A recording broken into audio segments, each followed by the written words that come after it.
Deus seja louvado, irmãos. Amém. Vamos ler a palavra que o Senhor nos trouxe adiante, o Evangelho narrado por Lucas, no capítulo 7.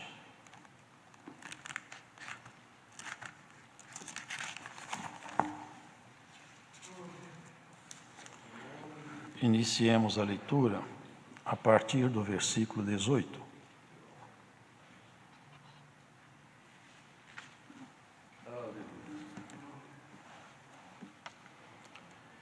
E os discípulos de João anunciaram-lhe todas estas coisas. E João, chamando 2 dos seus discípulos, enviou-os a Jesus, dizendo: És tu aquele que havia de vir, ou esperamos outro? E quando aqueles homens chegaram junto dele, disseram: João Batista enviou-nos a perguntar-te: És tu aquele que havia de vir, ou esperamos outro? Que na mesma hora curou muitos de enfermidades e males e espíritos maus, e deu vista a muitos cegos. Respondendo então Jesus, disse-lhes: Ide, e anunciai a João o que tendes visto e ouvido, que os cegos veem, os coxos andam, os leprosos são purificados, os surdos ouvem, os mortos ressuscitam, e aos pobres anuncia-se o Evangelho. E bem-aventurado aquele que em mim se não escandalizar. E tendo-se retirado os mensageiros de João, começou a dizer à multidão acerca de João: que saístes a ver no deserto uma cana abalada pelo vento, mas que saístes a ver um homem trajado de vestidos delicados. Eis que os que andam com preciosos vestidos e em delícias estão nos passos reais.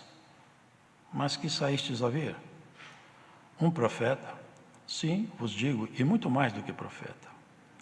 Este é aquele de quem está escrito: Eis que envio o meu anjo diante da tua face, o qual preparará diante de ti o teu caminho. E eu vos digo que, entre os nascidos de mulheres, não há maior profeta do que João Batista, mas o menor no reino de Deus é maior do que ele. E todo o povo que o ouviu, e os publicanos, tendo sido batizados com o batismo de João, justificaram a Deus. Mas os fariseus e os doutores da lei rejeitaram o conselho de Deus contra si mesmos, não tendo sido batizados por ele. E disse o Senhor: A quem, pois, compararei os homens desta geração e a quem são semelhantes? São semelhantes aos meninos que, assentados nas praças, chamam uns aos outros e dizem: Tocamo-vos flauta e não dançastes, cantamo-vos lamentações e não chorastes. Porque veio João Batista, que não comia pão nem bebia vinho, e dizeis: tem demônio. E veio o Filho do Homem, que come e bebe, e dizeis: eis aí um homem comilão e bebedor de vinho, amigo dos publicanos e dos pecadores. Mas a sabedoria é justificada por todos os seus filhos. Até aqui. Amém.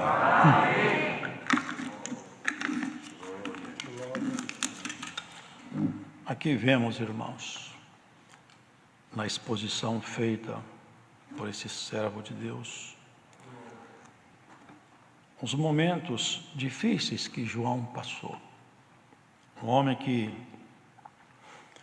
não foi instruído nos padrões daqueles escribas, daqueles intérpretes da lei.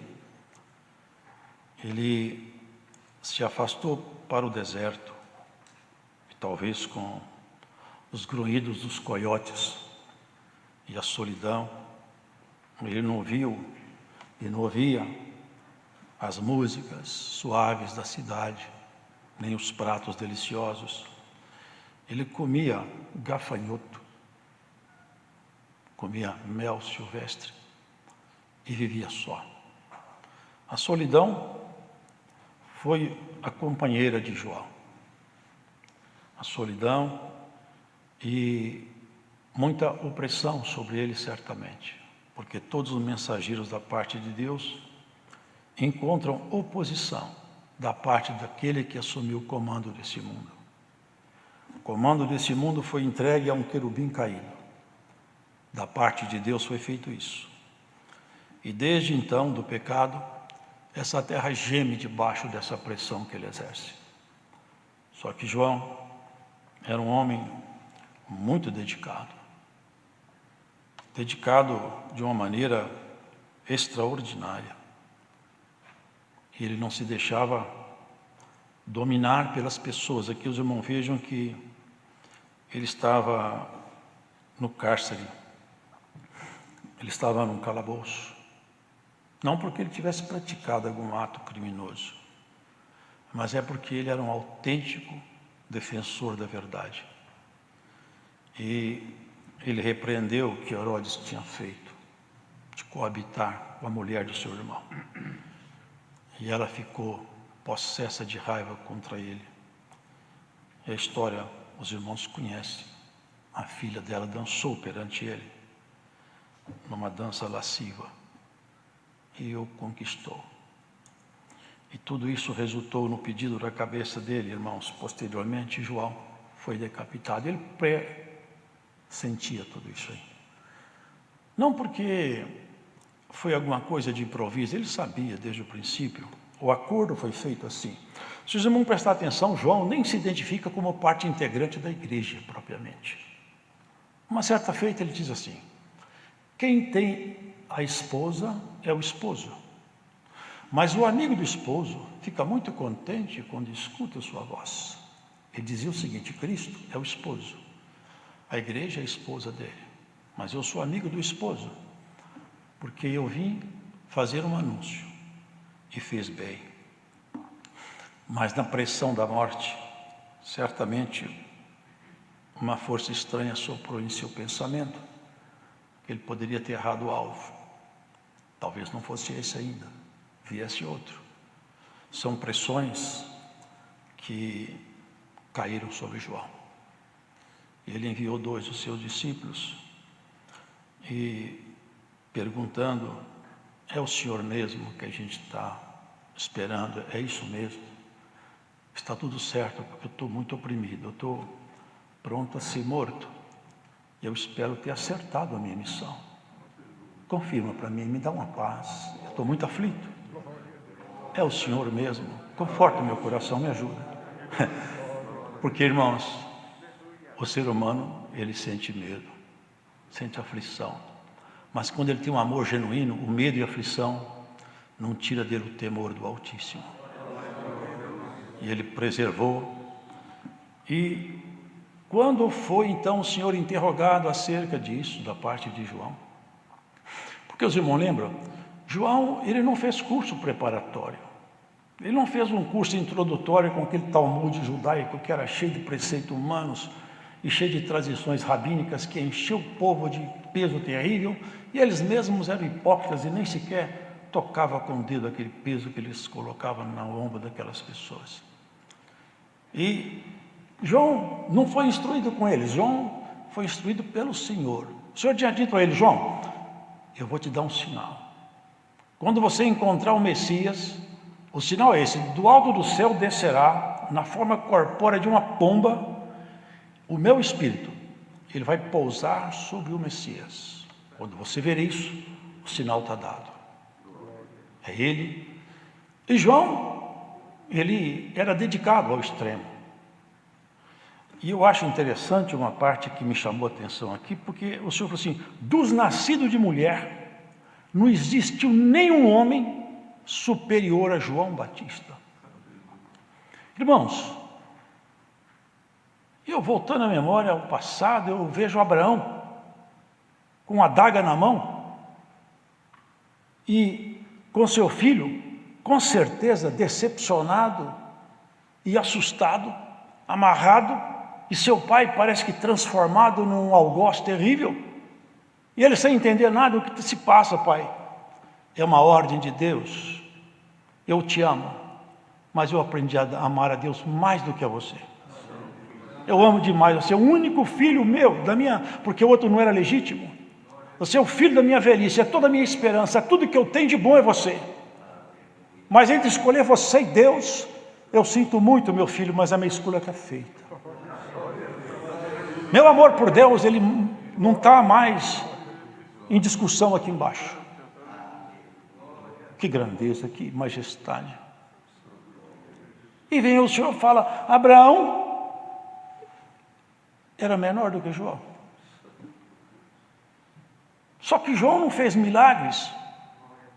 João não fez prodígio. Aonde está essa grandeza assim aos nossos olhos? Mas João, ele era autêntico. Ele fez uma pregação uma certa feita, e ele expôs o inferno perante aquele povo de uma maneira tão terrível que eles ficaram apavorados.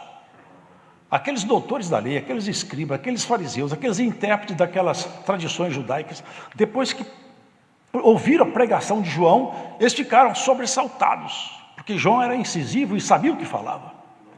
Eles falaram: e olha, foge da ira de Deus, porque quando vocês passarem pela porta da morte, se você não encontrar com a paz, você encontra com a guerra. A ira de Deus vai te achar do outro lado. Cuidado. E eles ficaram tão assustados que falaram: eu não estou querendo encontrar essa ira, não. Vou me batizar porque eu acabo com essa questão aí. E João está falando do batismo. Eu batizo e fica tudo certo. Mas atos cerimoniais, liturgia religiosa, não enche o coração de Deus. Ele estava apenas fugindo do inferno, mas não estava indo na direção de Deus. E ninguém foge do inferno se não for na direção de Deus, porque Ele é a única alternativa.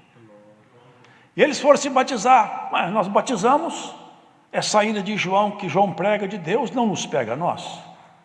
Eles eram homens influentes. João, sem rodeios, falou: raça de víboras, quem vos ensinou a fugir da ira futura?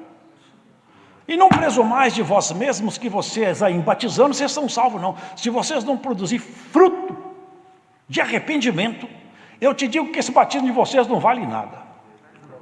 Percebiam, irmãos? E eu quero falar uma coisa para vocês também. Eu batizo é com água, vocês estão vendo. Mas tem um aí que batiza com fogo e com espírito. Terrível é esse aí. Para falar com vocês a verdade, eu não sou digno de ajoelhado no chão, pegar a sandália suja dele e desabotoar dos seus pés. Eu não sou ninguém. Eu nunca pretendi ser alguém. Vocês são testemunhas minhas, que eu toda a vida disse que eu não sou o Messias, eu não sou ninguém. Ele indagado uma vez: quem é você? Eu sou apenas uma voz pelo deserto aí, que anda gritando, chamando as pessoas para conhecer a luz. Eu não sou luz, eu nunca fui luz. A luz é Ele. Importa que Ele cresça e que eu diminua. E Ele estava no cárcere diminuindo na angústia, no sofrimento, nas opressões. Olha, o Espírito de Deus me traz aqui. Alguém que está escutando essa pregação, oprimido, massacrado pela força do inferno, você não vai sucumbir nos cárceres como aconteceu com João, que foi omissão. Dessa situação tua, Cristo te tirará. E pode aguardar que será por esses dias. Irmãos, João não escutou o que foi falado lá, mas Cristo curou.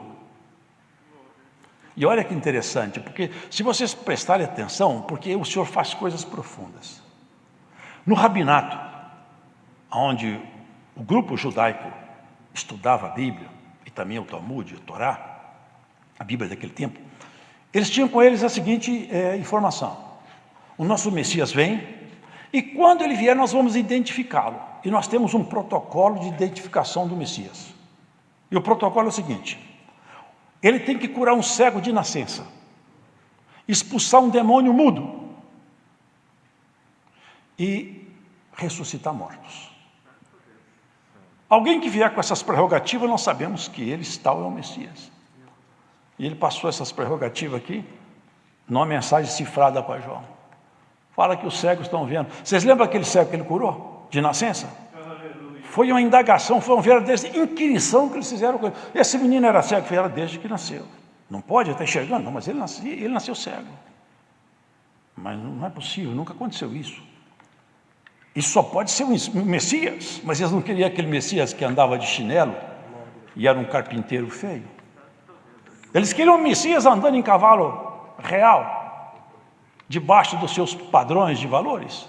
Esse Messias era muito pouco para eles. Quem que te curou? Fala com ele mesmo, porque ele é grande. E ele confessou. Eu encontrei com um homem que ele mandou me lavar. Ele se lavou onde? Perante os sacerdotes. Quando ele curava os leprosos, vocês lembram? Vai lá, lava-te perante os sacerdotes e paga a oferta que foi acordada segundo a lei mosaica. Porque todo sacerdote, ao ver esses sinais, eles teriam que confessar: eu achei o Messias, ele está aqui. E vamos atrás dele. Eu vou chamar para o povo: Israel, venham conhecer o Messias. O nosso protocolo já está cumprido. Mas eles acharam o Messias e não falaram para Israel. Porque o Messias era muito pouco para eles. Os irmãos sabem que o nosso mundo mudou muito. A tecnologia está num estado de arte refinado. Mas o homem não mudou. A miséria que habitava no homem desde Adão continua habitando. Os mesmos sentimentos perversos, caídos. As mesmas restrições humanas. Nós lançamos naves no espaço e não somos capazes de mudar sequer a conduta moral de uma outra pessoa numa formação acadêmica. O fato é, irmãos, que os sinais foram enviados. E ele falou, e João não ouviu. João só ouviu isso. Fala para eles isso aí. Fala para João que você está vendo as pessoas serem curadas. Cego enxerga, leproso é purificado. João é um homem espiritual. Eu não vou falar que eu sou Messias. Ele me conheceu por um sinal. Por um sinal eu faço ele me reconhecer outra vez. É o suficiente para ele. Voltaram. Quando saíram aqueles mensageiros, o Senhor falou para a turba: o que saístes a ver no deserto? Um profeta? Sim, mas muito mais do que um profeta. Ele perguntou antes: uma cana agitada pelo vento? Ele foi lá em cima dos escribas e dos fariseus. Porque a cana, quando se agita, ela vai na direção do chão. E aqueles escribas e fariseus estavam agitados pelo vento da política de Roma, comprados, vendidos, negociados. E eles já não tinham honra nem conduta espiritual suficiente, porque eles estavam vendidos por cargos políticos. Perderam a dignidade, a honra, porque quem perde a honra não tem nada mais para perder. Eles perderam o que tinha de mais precioso. E eles esqueceram que havia um Deus alto e poderoso que sonda tudo que está dentro do coração do ser humano. O Senhor já tinha feito um sinal de reprovação. Um dia o Senhor Jesus, passando por um certo caminho, ele viu uma figueira. E geralmente quando a figueira está cheia de folhas, já tem figo lá. E ele sabia que não tinha figo, obviamente ele sabe tudo. Ele chegou na figueira, procurou pelo figo, não achou. Olhou para a figueira e falou: maldita sejas tu.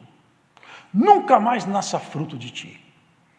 Os discípulos ficaram espantados, mas ele se irritou com a figueira. Estranho o comportamento do Senhor, mas ninguém falou nada. Depois eles passaram de volta e encontraram a figueira seca. Falei: mestre, olha o que aconteceu com a figueira depois que o Senhor ficou bravo aí. Ó. Olha, secou toda. Irmãos, Deus não busca religiosos, porque eles sempre estiveram por aqui. Deus busca homens que amem a Ele de verdade, mulheres que se entreguem a Ele de verdade. Aquela figueira é Israel, irmão, que só tinha aparato. Era aqueles escribas e fariseus, que tinham as vestes bonitas, gostavam de se chamar de mestre, professor, doutor, que seria hoje o nosso linguajar. Mas eles não tinham santidade, não tinham busca individual. Eram sepulcros caiados. Eles caiavam sepulcros para que nenhum sacerdote ou levita tocasse naquele sepulcro e ficasse imundo. E eles faziam o sepulcro ficar até bonito. E ele falou: encontra aqui um conjunto de sepulcros caiados. Vocês são bonitos para quem olha, mas quem tocar em vocês, ou seja, quem aprender com vocês, quem for alunos seus, vai se contaminar demais, porque vocês rodam o mundo inteiro para fazer um prosélito, você é um recém-convertido, e quando vocês fazem um prosélito, vocês fazem ele pior do que um filho do inferno, pior do que vocês. Vocês percebem como que o caminho do Senhor Deus é um caminho sério, santo, e ele não tem ajustes, não tem acordos políticos. não tem pano quente, todos nós vamos prestar conta da vida que nós estamos aqui embaixo. E nem sequer conquistamos essa vida, nos foi dada. Lá na frente, todos prestaremos conta dessa vida que nos foi dada. Para regozijo e para vergonha. Passou pela porta da morte, encerrado está o tempo dos acordos. Por isso, bem-aventurado é aquele que antes de tombar, faz os acordos, como o Senhor mandou aqui, há um tempo atrás. Vai mandar os seus reizinhos fazer os acordos com o nosso grande rei. Antes do dia do grande acerto, irmãos. Porque ele falou assim no final: quem que eu vou comparar a essa geração? Porque eu queria que vocês chorassem e vocês não choraram. Eu queria que vocês cantassem e vocês não cantaram. Vocês reprovaram o choro e reprovaram o canto. Eu trouxe mensagens severas, vocês não se endireitaram com ela. Eu trouxe mensagens alegres, vocês não aceitaram as minhas mensagens alegres. João Batista não comia, ele comia gafanhoto. E até hoje no Oriente se come gafanhoto. É rico em proteína. Ele comia gafanhoto. Sabor horrível. Ele não tinha contato com a sociedade, não se desfrutava de nada. Vê Jesus Cristo, vê eu. Ele andava no meio dos pecadores, porque veio exatamente para isso, para resgatá-los. Quantas vezes o Senhor fez obras no meio de pessoas pecadoras e eles julgando a Ele? Uma ocasião ele entrou numa casa, certo? Salvo engano, um homem chamado Simão. Estava na casa. E uma certa mulher, quando viu Cristo e olhando nele, enxergou nele a verdade.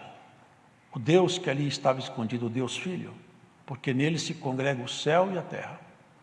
Por isso, irmãos, que conhecer Jesus histórico, qualquer um pode conhecer, basta abrir um livro. Mas conhecer o Jesus, o Filho de Deus, é necessário que então seja ministrado em nós esse conhecimento pelo Espírito Santo. Essa é a revelação da graça. E aquela mulher foi revelado a ela. Ela nem sequer conversou com ele. Ela abaixou-se e rastejando por debaixo da mesa, talvez nas cadeiras, ela chorava compulsivamente, porque falava: esse aqui é o Filho de Deus. Eu não vou nem olhar para o rosto dele, mas eu vou fazer isso. Eu vou me arrepender aos seus pés. Chorava, e era tanta lágrima que ele molhava os pés sujos de andar pela poeira, e com os cabelos ela enxugava aquele pó sujo de lodo e limpava os pés dele. E alguém falava: essa mulher eu conheço ela, uma pecadora, esse homem não é profeta nada. É isso que estava reprovando, vocês não sabem avaliar. Jesus sabe avaliar, ele nunca erra na sua avaliação.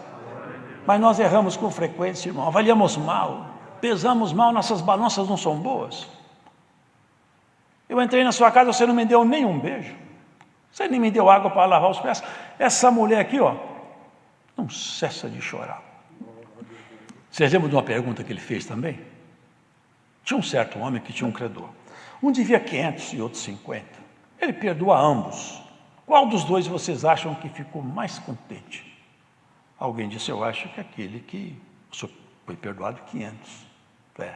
Você acertou. Porque a quem muito é perdoado, muito ama. E bem-aventurados somos nós, que reconhecendo as nossas misérias, nos sentimos perdoados da parte de Deus em Jesus. João não ouviu, mas os amigos ouviram, alguns. Ninguém eu encontrei na terra maior do que João. Mas João não ouviu essa frase na cadeia. Na cadeia é só a linguagem cifrada. Ele faz esses sinais que o Messias tem que fazer. Ele falou: tá bom, para mim, eu aceito. E ali morreu um grande homem.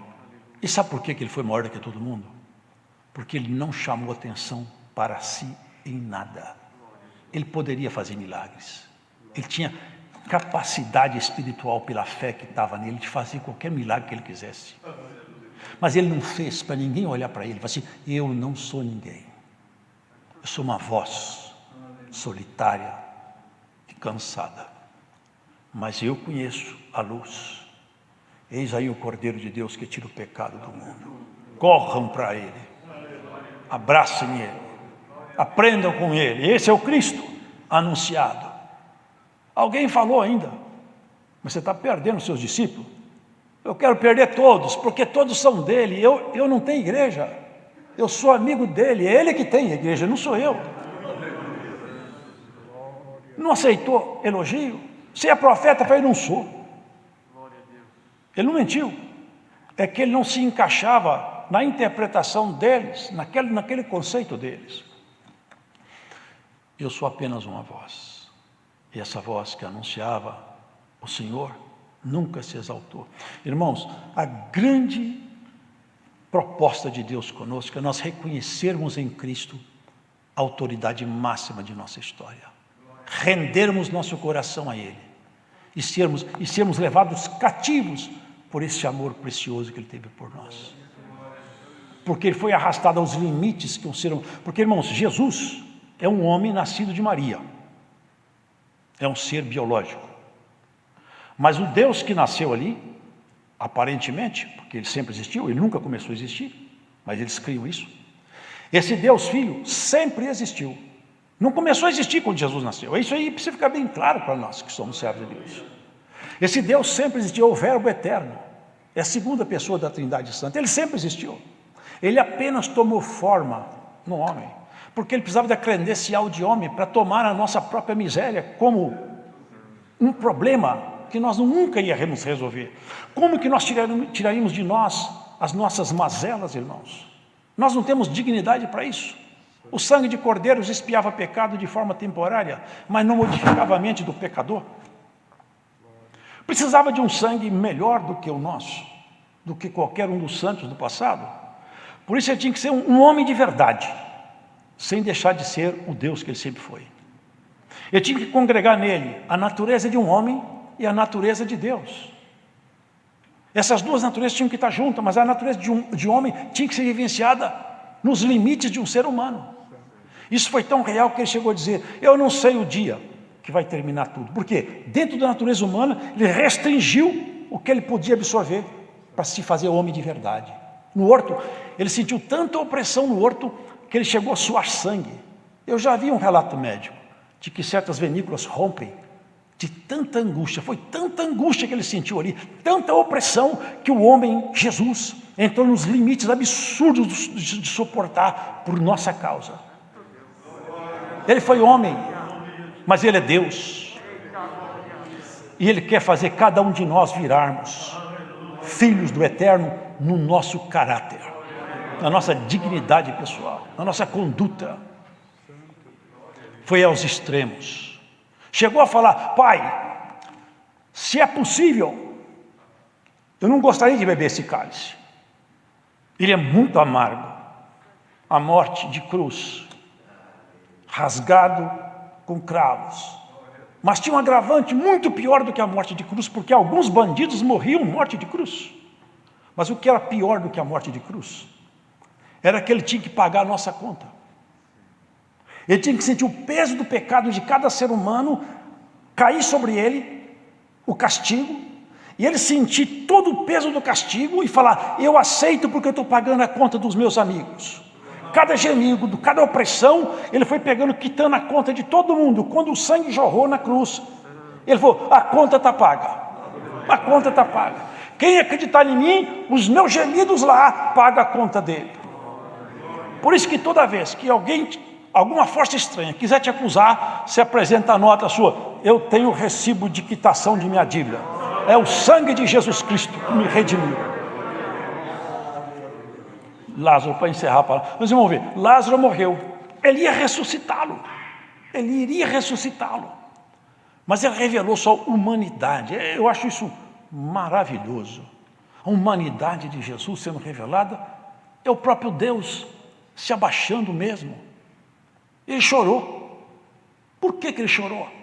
Porque ele sentia o que o homem sente, irmãos. Mas agora ele quer que nós sintamos o que Deus sente. Por muito tempo ele falava, e assim mesmo se intitulava: eis aqui o Filho do Homem. Ele se intitulava como Filho de Homem, para ter essa prerrogativa de congregar nele a natureza divina e a natureza humana e, em nosso nome, fazer paz com Deus.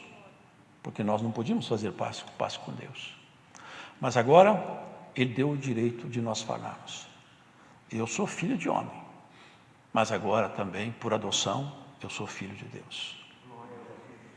E cada um de nós, na nossa pouca estatura espiritual, devemos apontar esse caminho maravilhoso, esse Jesus restaurador para as pessoas. Para quem sabe, se nós chegarmos lá em cima no céu, e olharmos para trás e ver mais um ou dois, quem sabe, para isso aqui estava lá perdido, mas eu não posso salvar ninguém, não tenho essa competência. Mas eu sei quem salva. E eu falei com ele, vem cá, vamos observar a palavra de Deus. E olhando para Jesus, as trevas abandonam o coração dele. Bem-aventurado aquele que entende a proposta de Deus na sua própria história. Porque você nasceu e você não escolheu seu sexo, seu nome, sua compleição física, seu grau de inteligência, nem sua família. Tudo te foi dado. Porque existem 3 características no relacionamento de Deus com o homem. Uma é a vontade, outra é a permissão e outra é o decreto. Quando Deus faz os seus decretos, como Ele fez quando Noé estava na terra, eu me cansei de ver tanta miséria e eu não vou suportar mais, eu vou destruir essa terra, é um decreto. Ele falou para Noé, eu tenho uma vontade de salvar você e sua família, construa uma arca. Ele poderia construir ou não. E tem coisas que Ele deixa, mas não é que Ele quer. Mas o homem é livre para fazer escolhas. Vocês lembram que Ele falou para Caim? Caim, o pecado está à porta e bate aí para entrar. Resista a ele, de outra sorte, ele vai entrar e vai te dominar. Caim não resistiu. Por quê? O Senhor permitiu, mas não desejou. E assim, tem muitas coisas que Deus permite, mas não deseja. Tem coisas que Ele deseja e nós não fazemos. E tem coisa que Ele decreta e nem Satanás pode revogar. E há um decreto. Se alguém aceitar a palavra dele, nenhuma força. Está escrito, quem poderá nos separar desse amor? Nem a morte, nem a vida, nem a altura, nem a profundidade, nem qualquer outra criatura. Jesus se identificou como homem, mas nunca deixou de se identificar como Deus. Nessa ocasião que ele falava, ou numa certa ocasião, eles queriam matá-lo, ele falou, por que vocês querem me matar? Fala para mim, qual o mal que eu fiz que levou vocês a querer tão mal assim a mim? Qual foi o meu pecado? Nós não queremos te matar. É porque você é homem e quer se fazer semelhante a Deus. Você, Abraão, ficou contente quando me conheceu. Para Abraão, o senhor não tem nem 50 anos, você conheceu Abraão? Falei, antes que Abraão fosse, eu sou. Eles queriam jogar pedra nele. Eu falei, como pode isso aí? Vocês lembram de Abraão no Carvalhal de Manre? Quando 3 varões se apresentaram a ele? Nenhum anjo de Deus aceita adoração. Se algum anjo aceitar adoração, você pode saber, da parte de Deus, ele não foi enviado. Anjo de Deus não aceita adoração. A adoração é somente a Deus. Mas quando aqueles 3 varões se apresentaram a ele na tarde, ele olhou e alguma coisa nele falou, esses são representantes do Altíssimo. Ele ajoelhou e adorou. E eles aceitaram a adoração. Cristo falou, Abraão conheceu o meu dia. Eu tive com ele algumas vezes. Quando ele chegou, vocês lembram do rei de Salém? Que significa rei de paz? Abraão vinha da matança dos reis. Aproximou-se dele um homem, que Hebreus fala bem a natureza dele. E fala que, irmãos, esse homem que ele encontrou, não tinha genealogia, não tinha princípio de dias, nem fim de dias. Portanto, ele não é que ele era imortal só, é que ele nunca começou a viver, porque ele sempre existiu. E esse tal homem que encontrou com ele, Hebreus fala, o sumo representante dessa ordem, que é a ordem dos Melquisedeque, é Cristo. Foi ele que encontrou com Abraão. Por isso que ele falou, antes que Abraão fosse, eu sou. E Abraão ficou alegre porque ele conheceu o meu dia. e nós nos alegremos porque nós conhecemos o dia do Senhor. Deus seja louvado.